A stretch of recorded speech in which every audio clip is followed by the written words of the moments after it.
Hi, I'm George Jensen, lead pastor at ECOG. Thank you so much for watching this episode of What's Up With That, where we answer questions for skeptics, seekers, and believers. I'm coming to you today from our dryer, which doesn't work anymore. And I'm trying to figure out with this handy-dandy multimeter, do some tests and find out why it won't run. And what I was told was first of all, you should check a number of different things. Check the door switch, which I did, and according to the tester, it's fine. I checked the main switch up top, it works. I checked a thermostat up near the heater, it's fine. And also, you just saw me testing a second thermostat down here where the air goes throughout the exhaust. It's fine, so that means it's probably the motor. And if that's the case, well, I have a big decision to make because I could either replace the motor, but the motor costs almost as much as a new dryer. Go figure.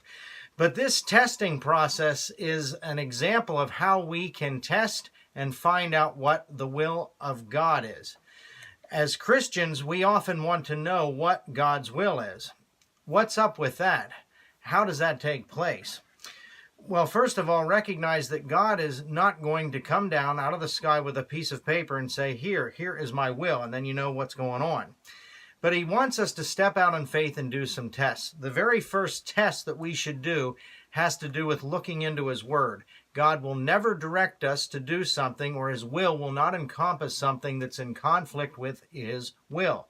If you're wondering, does God want me to cheat on my taxes? Does God want me to sin? Does God want me to do something very heinous or wrong? Of course, he doesn't want you to do that. But then there are those other things that maybe are outside of Scripture that aren't necessarily right or wrong, but decisions like, is it God's will for me to take this job? Is it God's will for me to go to this college or do this or do that? And I think at that point we have to do some other tests where we step out on faith. We maybe go in one direction. We apply at a particular school, or we talk to someone about a particular job or whatever. And then we see if God opens a door, we go through that door, and then we do maybe another test and another test to see if that's his direction. If at any point God puts a roadblock or shuts a door, well, that's okay. That's a test that indicates that he probably and most definitely doesn't want us to go in that direction, and that's his will. So that's how we discover the will of God. We test and approve what God's will is. First of all, through Scripture, and then after that, by looking at where he may be leading us, opening and closing various doors. And that's what's up with that.